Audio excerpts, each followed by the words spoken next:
giling nyoro nwaneno mana ogai mar Wiper mano Kalonzo Musyoka ne nitiere gwenge mago mag Mathare. Ne mana romo mana gi jopiny ka gijiwogi mar mondo mi ukwed omenda kata ukwed paro mar chik mar omenda makama. Lakini Meshak dwachi ni pogruok koro ni kanye nikech chal ka gima ng'anyo mawang'ni kata mana paro mar chik mawang'ni kipimo gi mahiga mokalo nitiere pogruok maduong'.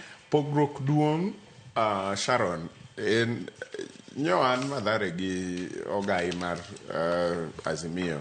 Achiel kuom ogai mag Azimio kata moko kuomgi Mathare nyo wawuotho kuonde mopogore opogore matin mondo wawinj anena gima nyithindwa giwacho nikech pogruok mokwongo en ni ng'anyo ni koro kotelnegi gi josiasa. Ng'anyo ni koro ni e lwet jopiny to ok en e lwet japiny apinya, en e lwet nyithindwa Gen Z kata Generation Z ne jok ma ok understand gin nyithindo monyuol chakre kata tok higa 97. Nyiso ni ana ni e millennial jok monyuol e 80 nyaka 97 kirwako 18 mano generation achiel. Koro wan e millennial kaeto Gen Z abangwa gin jo 97 kabiro kama gin bende moromo 18 koro nitie alpha generation. Koro millennial ni Gen Z ni e jok motelo ne ng'anyo. To gin e lony manyasani. Koro ng'anyo be gitero e kiwango mar lony manyasani. Koro king'iyo parliament cha, kiyudo Gen Z to samoro en achiel kata gin ariyo kende.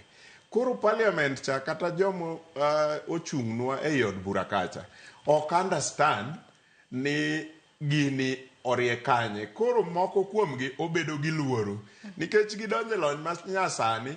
To nitiere manyo osegolo nyaka nembni mag simbe mag jok mochung' negi.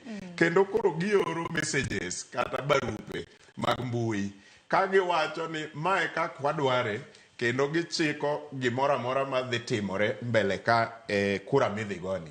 Koro gini obwogo jood buragi mang'eny kendo thothgi koro paro ni e seche mwawuoyeni nyithindogi nyalo riembo wa od bura kok watang'. Mae pogruok mosebetie ng'anyo ni. Moko kuomgi matin nyo temo deagi katemo wacho ni gika ne gin mana TikTok.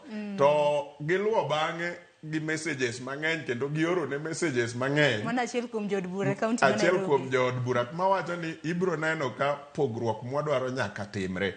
Immaculate Kasait ma en ochung' ne data protection kata duol mang'iyo ni ratiro mar data magi kik wuog oko. Bende nyo temo threaten gi kawacho ni koro wabiro chako donjonu mondo chik kaw kore. To en bende osewit namba ne kacha ma koro Gen Z osedonjo kuome.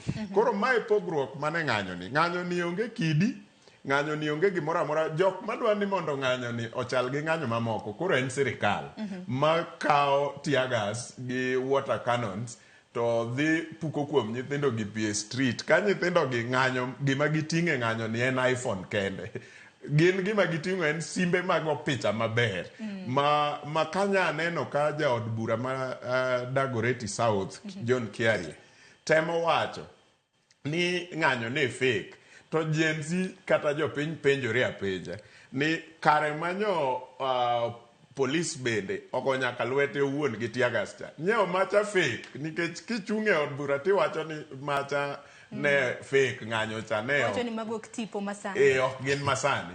To kare kata polis cha bende inyiswa piny moae nikech mano ok tipo masani. Tena dira makende nikech bende kwa dhi nyime gi twak makama wabiro bedo kwa twak bende kaka jood bura odiochieng' manyoro no twak moko mana siro paro mar chik mar omenda mano mar higa mar 2024 gi mago eko ma bende na pinga. Achiel kuom gi ne John Kiarie ma en jaod bura ma Dagoretti South ma bende nacho ni ng'anyo manotim